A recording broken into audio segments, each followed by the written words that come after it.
ja siis nad nuusutasid laagrist nelgiõli. Täiesti etteteatamatult ja teadmata, et tegu nelgiga, siis ühtede ninad pöörasid põrglikult ära, ei, teistel noogutasid heaks kiitvalt ja kolmandatel tuli see hästi sügav. Jaa, noh, ju see siis keris mingi nelgilugu lahti. Ja peale laagrit tuli palju kirju. Tuli kirju ka peale seda täiskuu rituaalide eetrit, kus me ka natuke näppisime seda nelgiõli ja need kirjad olid tänavad, need kirjad olid appihüüdvad. Need olid erinevad kirjad, aga üks tuli ka ettepanekuga, et kuule, pole ammu sinu viidikud eetris kuulanud neid arutlevaid ja millestki pajatavaid. No nüüd ta siis tulebki ja seda hooaega, seda uut hooaega, noh, seda viidikute hooaega. Ma siis alustangi nelgi looga. Nelki peetakse piiride õliks ja tegelikult kõik eeterlikud õlid on omamoodi piiride lugu, igaüks oma selliste detailide ja oma selliste nüanssidega. Aga täna ma tahan rääkida nelgi lugu ja neid lugusid on tegelikult kaks, sest et minu maailmas on alati koht duaalsusel. Noh, medali kaks külge, need yin-yang'id, öö ja päev, üleüldse looduses on alati duaalsusel oma koht, nii et ka täna nelgi looga ma räägin teile päris mitu lugu, vähemalt kaks, aga vaata, et ka rohkem. Nii et kuula lõpuni, vaata, põnevaks läheb. Esimene lugu on hea tüdruku lugu. Tegelikult jällegi kaks head tüdrukut. Ehk üks on see üliagar, kes oma heategude hulgaga ikka ja jälle proovib seda heakskiitu välja teenida ja ennast näidata isegi siis, kui kõik heakskiidud on saadud, medalid rinnas ja ka tammepärjad on peas ja vaata, miks ta seda teeb? Vastus tuleb sulle natukene hiljem. Aga see on seotud piiridega. Teine tüdruk, see hea tüdruk, on tema vastand. Tema on selline, ütleme siis tema kohta vagur tublikene ja kes ta isegi natukene meenutab sükst vana inimest tema kohta veel sagedasti öeldakse, et oi, ta on juba nii arukas ja täiskasvanud, vaata tema üliagarus peitub piiramises. Just nimelt enese piiramises, et mitte sellest hea tüdruku maailmast nii-öelda välja kukkuda, et püsida siis seal. Ja miks tema nii teeb? Miks need head tüdrukud nii teevad? Sest vaata, kui nüüd vastus niimoodi lihtsustada ja ära utreerida, siis mõlema puhul on see üks ja sama. See on vanemate heakskiit. Just nimelt aktsepteerimine, seesama valideerimine, sest lapsele on ülioluline, lausa elutähtis see saada. Ja kuna lapsed on ise hästi suured utreerijad, sest kriitiline mõtlemine veel, no ütleme siis nii areneb, siis tema väikene aju genereeribki selle hetkel õigena tunduva käitumise ja rakendabki selle.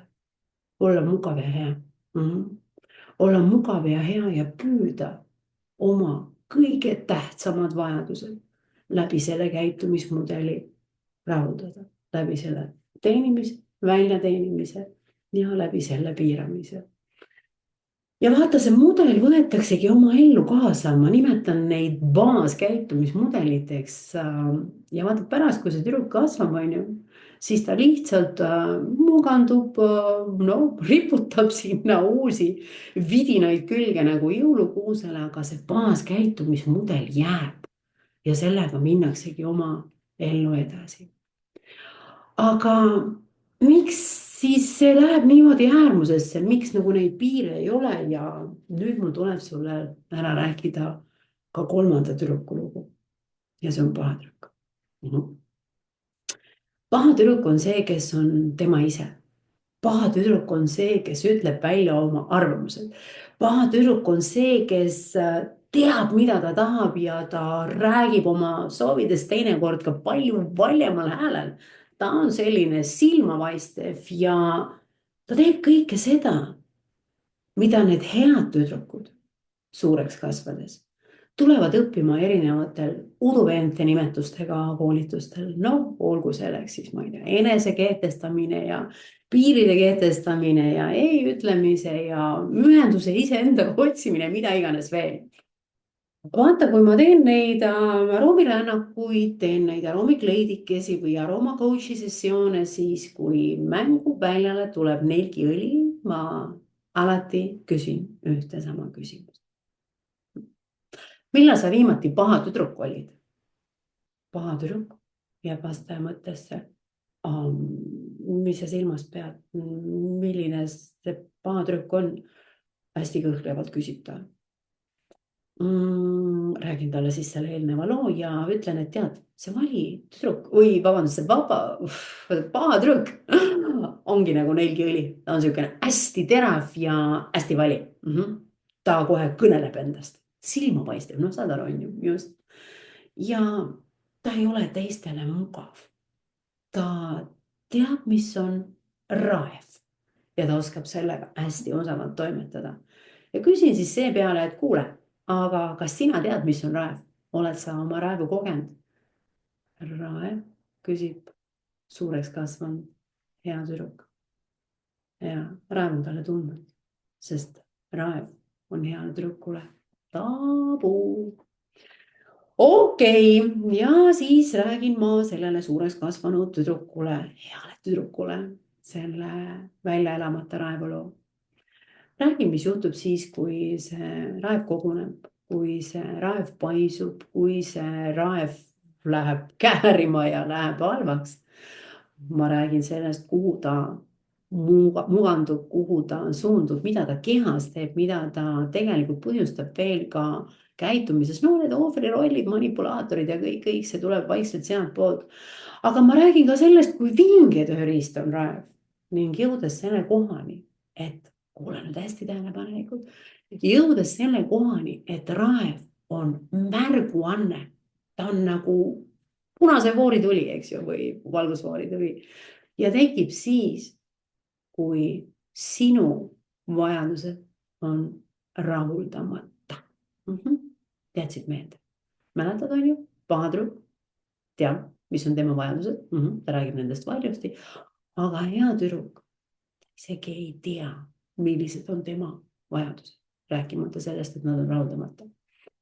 Just, et see raev on kui punane valgusfoori tuli või see signaal märguandena tekib siis, kui meie vajadusi on ignoreeritud, neid pole märgatud, kui nad pole kaitstud või midagi toimub meiega, mis meid haavab, mis on meile toksiline. Ja võt, kui ma selles dialoogis selle raevu kohani jõuan ja räägin selle loo ära, siis tulevad ka pisarad. Tulevad pisarad ja nad tulevad selle peale, kui see paha tüdruk on niivõrd kadunud või tuhmunud või teda pole kunagi olnud. Sest kui ma olen need raevukohad ära seletanud ja nende tüdrukute lood ära rääginud, siis tegelikult mõistetakse, et see paha tüdruk ei ole paha. Ta on hoopis teine tüdruk, ta on päris tüdruk.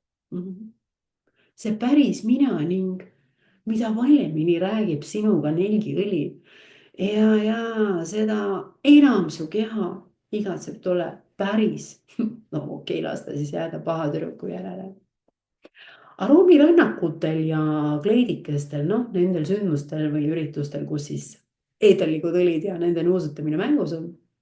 Ja neid on mängus alati hästi mitu ja hästi palju. Sest läbi nende me saame välja selgitada, millises kohas see raev juba tõesti on nagu erkpunane, millises valdkonnas ta kõige eredamalt põleb, sest vaata, me ei saa lahendada kõike korraga, sest meil lihtsalt ei jao selleks ressurssi.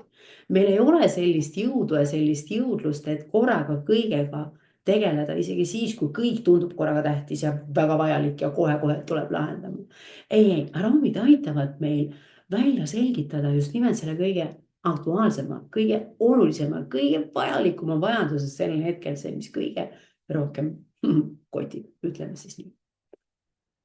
ja mida valjemini räägib sinuga Nelk, seda enam igatseb ta selle päris paha tüdruku järele, selle Raevu järele. Ja Raev on parim, mis sinuga olla üldse saab, sest ta on topeltjõud. Mis topelt ta on?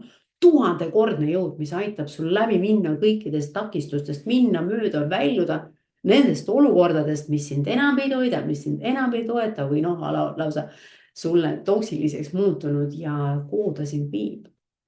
Ta viib sind sinu eesmärgi poole. Just nimelt, kui trikk seisnebki sellest, et eesmärk peab olema oma. Mitte kellegi teise unistuste või lootuste elluviimine. Ei, mitte kellegi teise potentsiaali avamine või toetamine, mida iganes, või kogu maailma ebaõiglusest päästmine. Ei. Eesmärk on alati väga isiklik. Eesmärk on võib-olla mõnes mõttes isegi natuke egoistlik, no mis natuke päris egoistlik ja seda tuleb õppida ära tundma, sest päris tüdruk teab sinu isiklikku ja päris eesmärki, aga hea tüdruku mõistus ei hooma seda, sest ta ei kuule. Sest ta on mugav, ta on hea, ta on harjunud teenima, ta on harjunud ennast piirama. Vaata, mul on aprilli lõpus tulemas üks põnev kursus, veebikursus ja selle nimeks on siis hormoonid, aroomid ja emotsioonid ja selle kursuse raamis ma räägin hästi paljusid lugusid. Räägin Nelgist ja Raevust, räägin Rooma kummelist ja haavatavusest, räägin majoranist ja vaikusest, ma räägin väga palju lugusid ja mis on nagu point on selles, et me teeme läbi selle kursuse huvitava rännaku või ütleme siis transformatsiooni, no pane sellele ükskõik milline nimi, mina nimetan seda ikkagi õppeteekonnaks, sest et me õpime nii hormonaalselt kui ka emotsionaalset kirjaoskust, just täpselt nii.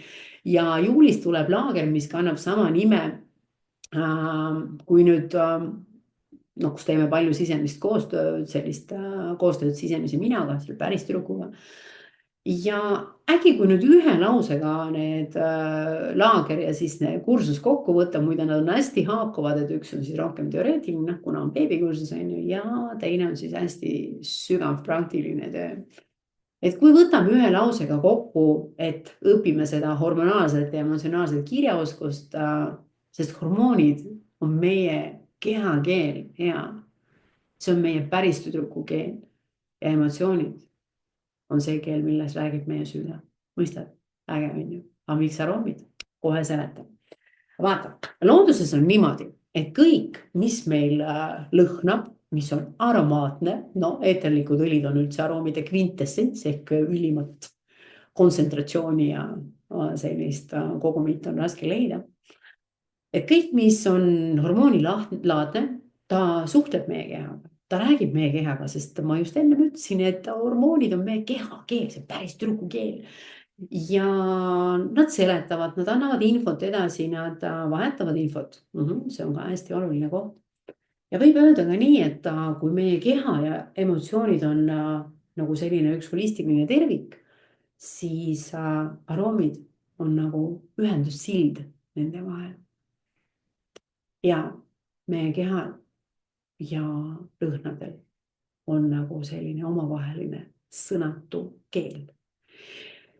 Lõhnad küll ei anna neid valmis lahendusi või otse teed, aga nad näitavad seda suunda. Nad näitavad ja juhatavad sulle teed ja loovad selle ühenduse kehaga tema tegelike vajadustega. Ehk nii nagu ma ütlesin, et siis me räägimegi selle päris pahatüdrukuga meie sees. See, kes teab oma vajadusi. See, kes räägib nendest paljul häälel, see, kes oskab öelda ei, see, kes oskab ennast niivõrd loomulikult ja filigraanselt kehtestada, piina seada, silma paista, mida kõik. Ja vot see ongi see keel, milles räägib see paha, mis me teda pahaks nimetame, see päris tüdruk meie sees. Ja tead, paar kohta on veel vabad, meil Tallinnas on siis kuu lõpus 25. aprillil on siis aroomikleedike. Ja selle uue hooaja aroomikleedikesi, neid tuleb veel, kalendrit alles paneme kokku. ja seda uue hooaja aroomikleidikesi tegelikult mind kõnetas üks lause, mis kuulub ühele boksi kuulsusele, minu meelest oli see Roy Jones, jah, kes ütles, et you can't change the beginning, but you can sure change the ending ehk siis eesti keeles öelduna oma teekonna algust sa muuta ei saa, aga sa saad alati muuta seda punkti, kuhu sa jõuda tahad. Täpselt nii, teekonda ka kujundada. Nii et mul on üks nipp, kuidas sa saad ka oma minevikku ümber kirjutada. Just nimelt läbi emotsiooni. Ma Aroma Coach'is olen tihti pannud inimesed selle situatsiooniga silmitsi, mis ongi seda nii-öelda raevu tekitanud või selle valukoha välja toonud. Ja kui me oleme suhtumise ehk oma emotsionaalse silla täiesti sinna ümber ehitanud, ümber kujundanud, muutub ka minevik. Sest korraga need inimesed, kes võib-olla tundusid meile külma või kalgina, kellest me arvasime, et nad meist ei hooli, siis me oleme avastanud, et see oli hoopis teine lugu, mida me oleme oma peas endale rääkinud. Aga tegelikkuses olid need lood hoopis teised. Nii et ühesõnaga me võtame välja selle päris tüdruku lood, need päris lood, see, kuidas ta päriselt oli ja mõnda lugu me tõesti saame muuta. Ja saame muuta ka minevikku, see on jube kihvt. Ma räägin sulle seal aroomiüritustel ja laagris ja ka koolitusel nendest fraktaalide loost, aga ma võtan selle jutu kokku, et kõige tähtsam enda jaoks on leida see päris eesmärk. Ja päris eesmärk on see, mis rahuldab sinu päris vajadusi. Aga sinu päris vajadusi teab see paha tüdruk. See hea tüdruk, aga ta on nagu natuke teistmoodi. Et tegelikult õige hea tüdruk ongi see päris ja paha, kes neilgi õliga resoneerub. Aga miks tulla minu kursustele, minu töötuppa? Vaata, ma olen Eesti ainus kliiniline aromiterapeut ja aroomipsühholoog. Ja mul on hästi sügavad teadmised nii inimese biokeemiast kui ka füsioloogiast ja aroomide mõjust meie kehale ja vaimule. Ma olen toitumis endokrinoloog, see kes hormoonidest teave jagab ja olen ka kommunikatsioonipsühholoog. Ma võtaks ka selle ühe lausega kokku. Ma arvan, et ma olen see parim tõlk, kes sinu päris tüdruku jutud su mõistusele ära tõlgib. Nii et vaata siin video all tulevad need lingid, koolituste info ja kohtume siis aroomide, hormoonide ja emotsioonide juturingides. Aitäh sulle, ilusat nelgi elu päriselt.